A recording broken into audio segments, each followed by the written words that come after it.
இப்போ தான் படம் நல்லாயிருக்கு. படம் பார்த்துட்டு வந்தோம். நல்லா பண்ணியிருக்காரு டேரக்டர், நல்லா பண்ணியிருக்காரு. அதுக்கு அக்யூஷனோட உண்மை காதல் அப்படின்னு வச்சுக்கலாம். உண்மையான காதலை பற்றி அற்புதமாக சொல்லியிருக்காப்புல. படம் ரொம்ப அருமையாக இருக்குது. படம் நல்லா இருக்குது. குடும்பத்தோட ஃபேமிலியோடு பார்க்கலாம். கண்டிப்பாக நல்லா இருக்குது. ஃபேமிலியோட கண்டிப்பாக பார்க்கலாங்க. லாஸ்ட்டாக எங்களுக்கே ரொம்ப அழகாக வந்துடுச்சு பார்த்துட்டு. இப்போ தான் படம் நல்லாயிருக்கு. படம் பார்த்துட்டு வந்தோம்.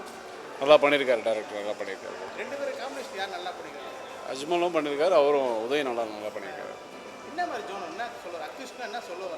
அக்யூஸ்ட் அப்படின்னா ஒரு குற்றவாளி எந்த மாதிரிலாம் தப்பிக்கலாம், எந்த மாதிரிலாம் பண்ணக்கூடாது, ஒரு அப்பாவி எந்த மாதிரி மாட்டிக்கலாம், நல்லா ஒரு போலீஸ் எந்த மாதிரிலாம் காப்பாற்றுறாருந்தா கதை நல்லா பண்ணியிருக்காரு. படம் ரொம்ப நல்லா வந்திருக்குது. ஒரு வித்தியாசமான ஸ்கிரிப்ட். அதுக்கு அக்யூஷனோட உண்மை காதல் அப்படின்னு வச்சுக்கலாம். உண்மையான காதலை பற்றி அற்புதமாக சொல்லியிருக்காப்புல. படம் ரொம்ப அருமையாக இருக்குது. பார்க்கலாம். படம் வெற்றி பெற எங்களுடைய வாழ்த்துக்கள். படம் இல்லை அஜ்மல் சார் நல்லா பண்ணியிருக்காப்புல. உதய சார் ரொம்ப அருமையாக பண்ணியிருக்காப்புல. அதோட அந்த மூணாவது கேரக்டர் பையன் வந்திருக்கான். அந்த பையனை ரொம்ப அருமையாக பண்ணியிருக்காப்புல. படம் அற்புதமாக இருக்குது. இல்லை நல்ல காதல் கதை, சென்டிமெண்ட் ரொம்ப சூப்பராக இருக்குது. பார்க்கலாம். அது ரொம்ப அருமையாக இருக்குது. நல்லா இருக்குது. படம் ரொம்ப அருமையாக எடுத்துருக்காங்க, நல்லா பண்ணியிருக்காங்க. அதான் சொல்லணும்ல, உண்மை கதலை அப்படி சொல்லியிருக்காங்க. கிளைமேக்ஸும் அந்த மாதிரி ரொம்ப டிஃப்ரெண்ட்டாக தான் இருக்குது. பார்க்கலாம். எல்லாமே படமாக தேட்டரில் வந்து ஒரு மனிதனோட வாழ்க்கையோட கஷ்ட யதார்த்தமான சில பிரச்சனைகளை சந்தித்து இந்த படம் எடுத்துக்கிறாங்க. இந்த படத்துக்கு முக்கியமாக எவ்வளோ கஷ்டப்பட்டுருக்காங்க, எவ்வளோ உழைப்பு ஒழிச்சிருக்காங்கன்றது படத்தில் வந்து எல்லா மியூசிக்காக இருக்கட்டும், மற்ற டைரக்டர் ஃபீல்டாக இருக்கட்டும், எல்லாமே தரமாக கொடுத்துருக்குறாங்க. படம் நல்லாயிருக்கு. குடும்பத்தோட ஃபேமிலியோடு பார்க்கலாம். கண்டிப்பாக நல்லாயிருக்கு. அஜ்மல் ஆக்டிங் நல்லாயிருக்கு. அப்போ அதுக்கப்புறம் உதயா ஆட்டிட்டு அவர் நல்லாயிருக்கு. அதோட இப்போ சொன்ன மாதிரி லேட்டஸ்ட்டாக ஒரு பையன் வந்தாப்பிலே, அந்த பையனோட ஆட்டிடியூட் நல்லாயிருக்கு. எல்லாமே நல்லா அவங்க வேலையை பர்ஃபெக்டாக தரமாக பண்ணியிருக்காங்க. படம் நல்லா வந்திருக்கு. எல்லா தேட்டரில் போய் எல்லோரும் ஃப்ரீயாக பார்க்கலாம். படம் சூப்பராக இருக்குங்க. 15 வருஷத்துக்கு கேப்புக்கு அப்புறம் உதயகுமார் சார் நல்லா எடுத்திருக்காரு. ஃபேமிலியோடு பார்க்கலாம். ஒவ்வொரு சீனுமே நம்ம எதிர்பார்க்காத அளவுக்கு ஒவ்வொரு சீனுமே பயங்கர, நம்ம எதிர்பார்க்குற சீனு இல்லை அதில். இப்படியும் ஒவ்வொரு சீன் இருக்குமா அப்படின்னு ரொம்ப திகிலாக இருக்குது. நல்லா இருக்குது படம். ஃபேமிலியோட கண்டிப்பாக பார்க்கலாங்க. உதய சாரோட கதை கேரக்டர் செமையாக இருக்குங்க. இது வரைக்கும் இருக்கிற படத்துலேயே அந்த ஸ்டோரி வரல. அந்த கதை நல்லா பண்ணியிருக்காரு. வேறு லெவலில் இருக்குது. சூப்பராக நடிச்சிருக்கிறாரு. பார்த்தாக்கா கைதியாக இருக்கிற மாதிரி தெரியல. ரொம்ப ஹைட்டாக இருக்கும் பொழுது படம் பார்த்தாக்கா. லாஸ்ட் வரைக்கும் அவர் கை விடாமல் நல்லா இதுவாக இருந்தார். லாஸ்ட்டாக எங்களுக்கே ரொம்ப அழகாக வந்துடுச்சு பார்த்துட்டு.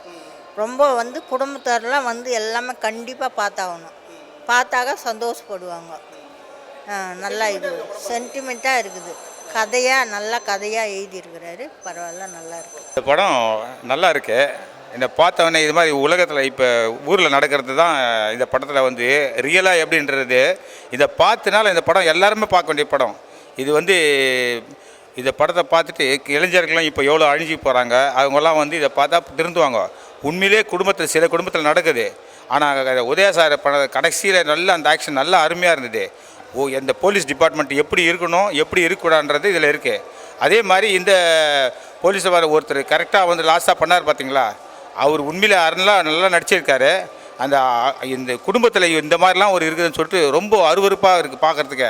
ஆனால் அது மாதிரி குடும்பம் எல்லாமே உலகத்தில் இது மாதிரிலாம் மாறணும். யாருமா இருந்தாலும் மாறுறதுக்கு இந்த படம் பார்க்கணும். பார்த்துட்டு எல்லோரும் ஒரு குடும்பத்துக்கு வேண்டியான எல்லாருடைய மக்களை இது விரும்பி பார்க்கணும். அது நம்ம இதை பார்த்தா சில விஷயம்லாம் தப்பு நடக்கிறதெல்லாம் தெரிஞ்சுவாங்க. இதை போலீஸ் டிபார்ட்மெண்ட் நல்லா ஒர்க் பண்ணுறது, எப்படி ஒர்க் பண்ணுறது, எப்படி தப்பு நடக்குதுன்றது இந்த படத்தை உள்ளே தெரிஞ்சுக்கலாம். உதயா நல்லா பண்ணியிருக்காரு. இதில் நடித்தவங்க எல்லாம் நல்லா நடிச்சிருக்காங்க. நீங்கள் எல்லாருமே பாருங்கள், குடும்பத்தோடு பாருங்கள். இதில் நம்மளுக்கு ஒரு கருத்தாக இருக்கும். இதை பார்த்து நம்ம தவறு எதனா இருந்தால் கூட திருத்திக்கலாம். இந்த படம் மேலும் 100 நாட்கள் ஓடி வெற்றி பெற வாழ்த்துக்கள் என்று தெரிவிக்கொண்டு நன்றி, வணக்கம். பார்க்கறதுக்கு ஒரு சாதாரண அப்படியே த்ரில்லிங்காக இருந்தது. என்ன நடக்கும் ஏது நடக்கும்னு சொல்லிட்டு அப்பாவாக பார்த்துட்டு இருந்தோம். அடுத்த ஸ்டேஜ் இருந்துச்சுன்னு. ஏன்னா எங்களுக்கே இது புரியல, எப்படி எங்கே இது முடியும்னு தெரில. ஆனால் கரெக்டாக கொண்டுட்டு போயிருக்காங்க இந்த படத்தை. எல்லாருக்கும் பார்க்கணும்னு சுற்றி இது மாதிரி ஒரு செகண்ட் பார்ட்டெல்லாம் வந்தால் கூட நல்ல படம் ஓடும், கண்டிப்பாக ஓடும். என்னுடைய வாழ்த்துக்கள் எல்லாரும் பார்ப்பாங்கன்னு நினைக்கிறேன். பார்க்கணும். பார்த்துட்டு இந்த 100 நாட்கள் ஓடுற மாதிரி, அதுக்கு மேலும் ஓடுற மாதிரி நீங்கள் வாழ்த்தணும். எல்லோரும் வாங்க என்று வேண்டி கேட்டுக்கொள்கிறேன். நன்றி, வணக்கம். ஸோ கொஞ்சம் லாஸ்ட்டு எமோஷ்னல். ஃபஸ்ட் ஹாஃப் கொஞ்சம் அப்படி தான் இருக்கும், என்னடா இது படம் அப்படி போகுதுன்னு. செகண்ட் ஹாஃப் யோகி பாபு அவரோட ஸ்டைலில் அவர் எப்பயும் சொல்கிற மாதிரி கமெண்ட் கொடுத்து நல்லா சூப்பராக பண்ணியிருக்காரு bro. மற்றபடி எந்த ஒரு பிரச்சனையும் இல்லை. என்ன எக்ஸ்பெக்ட் பண்ணுவீங்க படத்தில் என்ன இருக்கும்? நான் எக்ஸ்பெக்ட் பண்ணது வந்து அகேன்ஸ்ட் பேஸ் பண்ண சஸ்பென்ஸு அதை தான் பேஸ் பண்ண வந்தேன். லாஸ்ட்டாக ட்விஸ்ட்டு சஸ்பென்ஸ் இதெல்லாம் அதேமாதிரி வச்சுருக்காங்க. ஃபஸ்ட் ஹாஃப் தான் கொஞ்சம் இழுக்கிற மாதிரி இருக்கும். ஆமாம், செகண்ட் ஹாஃபில் வந்து விறுவிறுப்பாக இருக்கும். அடுத்த சீக்வன்ஸ் என்ன, அடுத்தது என்னன்னு போகும். வேறு எதுவும் படத்தில் சாங்ஸ் அண்ட் பிஜிஎம்லாம் எப்படி இருக்கும்? சாங்ஸ் அவ்வளோ இல்லை ப்ரோ. சாங்ஸ்லாம் சொல்கிற மாரி இல்லை. பிஜிஎம் தாறுமாறாக இருக்குது. இதில் வந்து காம்பினேஷன் பார்த்தீங்கன்னா யோகி பாபு ப்ளஸ் சூப்பராக நடிச்சிருக்காங்க. ஹீரோ வந்து எப்படி சொல்கிறதுனா அக்யூஸ்ட் தான் ஹீரோங்கிற மாரி தான் காட்டியிருக்காங்க. ஆனால் அந்த அக்யூஸ்டுமே வந்து லாஸ்ட்டாக ஒரு சஸ்பென்ஸோட ட்விஸ்ட்டோட வச்சுருக்காங்க. அது நல்லாயிருக்கும். பெஸ்ட்டாக வந்து எப்படி சொல்கிறதுனா ஒரு எமோஷ்னல் மூவி சொல்லலாம். Second half emotional. வெளில வரும்போது என்னடா அப்படி இப்படி முடிச்சிட்டாங்களே